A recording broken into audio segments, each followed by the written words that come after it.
So the structure of proteins can get kind of complicated, and just to illustrate that, most proteins are about 400 amino acids long. All right. So this, again, this right here just shows two of them, and so it can get fairly complicated. And when these chains of amino acids get that long, you start to have different levels of organization. All right. So just to use an analogy, if we could break music down into a couple different levels of organization. All right. So on the biggest level, you could say it's a song, but like within a song, we would notice a couple things like for example, a chord progression. And a chord progression is made up of individual chords, and a chord is made up of a bunch of individual notes. All right. So the thing is, each of these exists within the big final product, which is a song, but we can break it down into smaller things. All right. So the first level of organization of proteins is what's considered primary structure. And primary structure is just the simple sequence of the amino acids in that chain. All right. So for example, if we started off with an N-terminus, and we know that this is the N-terminus because it's drawn on the left. All right. You could have histidine, glycine, phenylalanine, tryptophan, isoleucine. All right. This, when you're talking about primary structure, you're talking literally about this order. All right. And when you see it drawn like this, you might think of a protein as existing as just this long linear chain. All right. But that's not actually what's going to happen because of what's called secondary structure. All right. So whenever just like a rope, if it gets long enough, it's inevitably going to be able to twist back on itself. All right.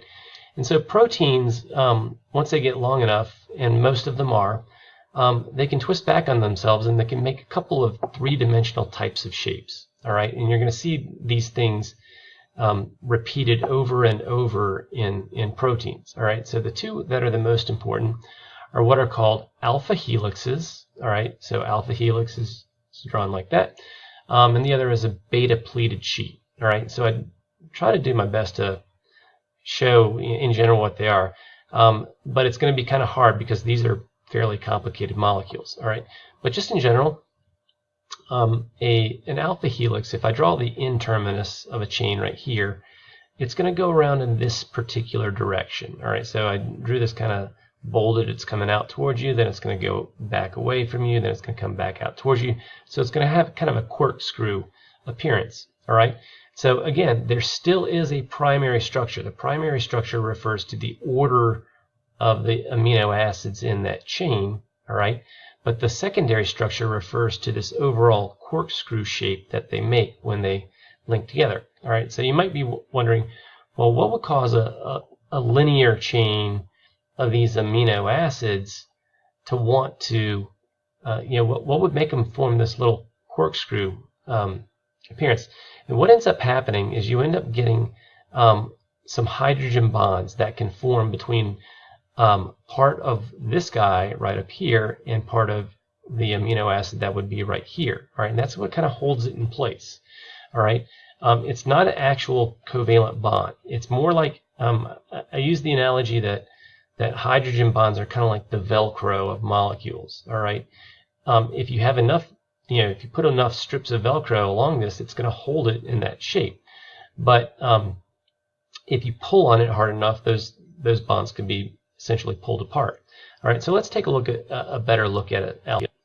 Okay, so this shows a better image of an alpha helix. All right, you'll notice that it is one long chain. All right, you can start off right here. This is the amino terminus or the N terminus of this polypeptide. All right, so you see there's that alpha carbon. There's the R group. That right there would be the carbon of the carboxylic, actually this would be an amide because it's linked to another amino acid. So there's one amino acid right there. The next amino acid would be this guy right here. There's the next amino acid, and you've always got one carbon between the nitrogen and that carbonyl carbon, and that carbon in the middle is the thing that has the R group, and that's what makes it that particular amino acid. All right, so you can see this thing kind of winds around like a corkscrew, and the thing that holds it in place, you can actually see a good example of it right here, is you've got this carbonyl carbon of the amide, but across from it down here, we've got an NH from another one of those amides, all right? And that's that situation where you've got for a hydrogen bond, you've got a hydrogen which is connected to either a nitrogen, oxygen, or fluorine, so it's attached to a nitrogen, and it's going to be the attraction between that hydrogen and an oxygen on some neighboring molecule. All right, so there's a high level of stickiness between those two groups. All right, everywhere you see one of these green dotted lines, that's where a hydrogen bond exists between different part. It's actually part of the same molecule, and think of those like little bits of Velcro. All right, they each provides a little amount of stickiness, and that's what stabilizes that structure. So as long as you don't put a whole lot of forces on this thing, it's perfectly happy to stay in that corkscrew structure. All right, so that's an alpha helix. All right, and the other type is what's called a beta pleated sheet. All right, so it's pretty hard to show this, but a couple important points is that essentially you're going to have a sequence of amino acids going one way, and you're going to have a sequence of amino acids here, and you're going to have essentially a series of hydrogen bonds that kind of hold these guys together. And the reason that it's called a beta pleated sheet is because of the geometry of this. It's going to kind of have a up down kind of a V shape, almost like an accordion shape to it. Right? That's why they call it a pleated sheet. Right? So let's take a better look at one of those. Okay, and so this shows a little bit of a beta pleated sheet. All right, and the thing that you'll notice is that on this side right here, we have essentially just a sequence of amino acids. All right, just to get your orientation. Here would be the N nitrogen of 1. There's the alpha carbon. That's the R group that gives it its identity. Coming over here, that's the carbonyl. All right, so that right there would be one amino acid. All right, then here starts your next amino acid. All right, and it's the same repetitive sequence. All right, and the thing is, when you have this sequence, because of the shape of the molecule, it ends up having this almost this accordion type shape to it. All right, so you get far enough, it's going to want to it can make a turn and start heading back the other way. And when you have this strand right here coming back the other way, you're going to find that a carbonyl carbon on this one of these amino acids is going to be directly across from a hydrogen on a nitrogen on another. All right, and again, that makes that hydrogen bond. That's a sticky relationship right there.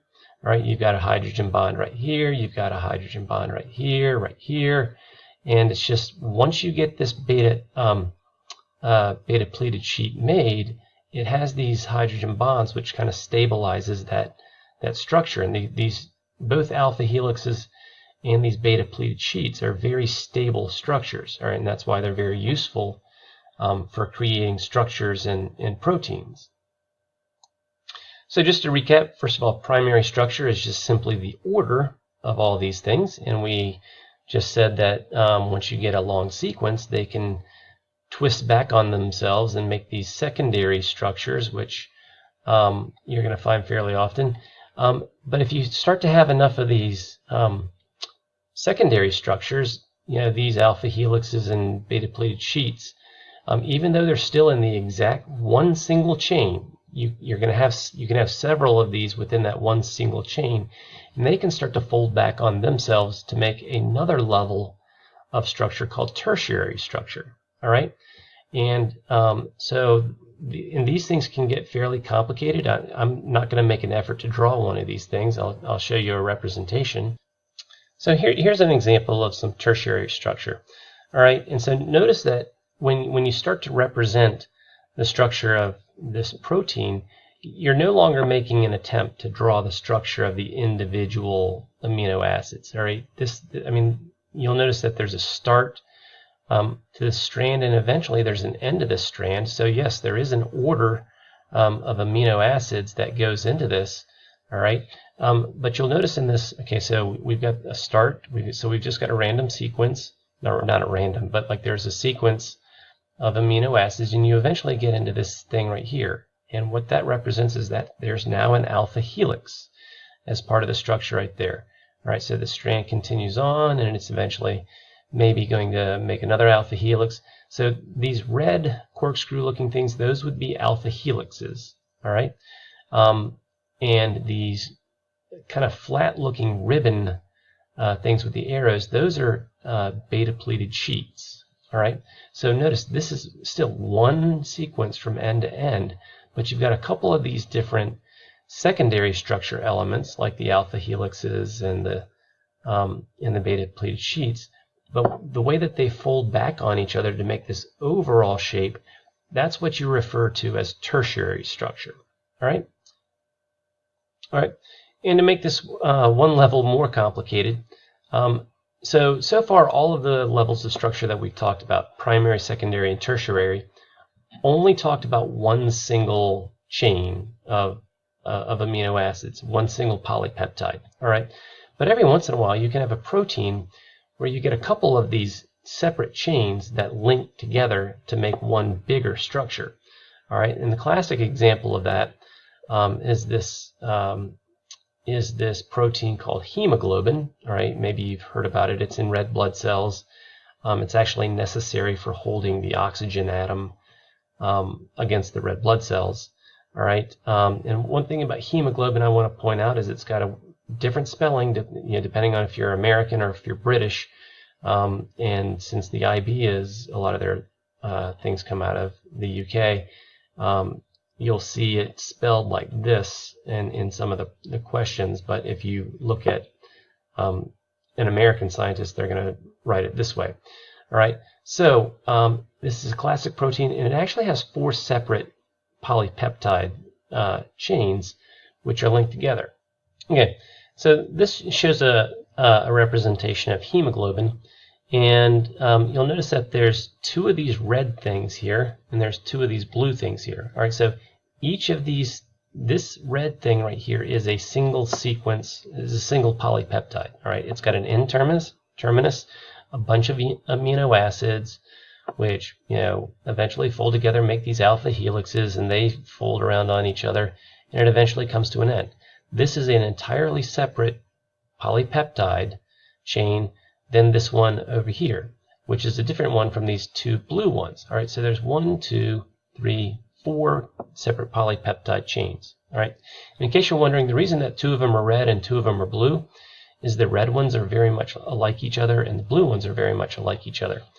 All right, and so that when they talk about quaternary structure, all right, what they're talking about is how these different polypeptides fit together. All right, so it wouldn't be tertiary structure, because tertiary structure specifically refers to how one single polypeptide folds back on itself. Once you have multiple polypeptides, multiple chains, all right, the way they interact with each other is quaternary structure. All right, most proteins are not going to have quaternary structure because you have to have multiple peptides, but hemoglobin is a classic example where you do have that.